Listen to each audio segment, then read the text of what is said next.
கூட்டம் மீன் கூட்டம் வேடிக்கை பார்க்கின்ற கண்டிரண்டிலே என்ன மயக்கம்.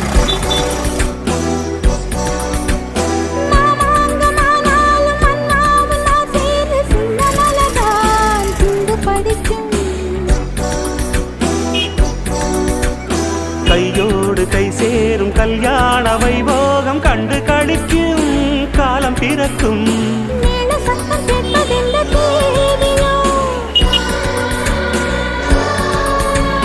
தேவனுக்கு சொந்தம் இந்த தேவியோ.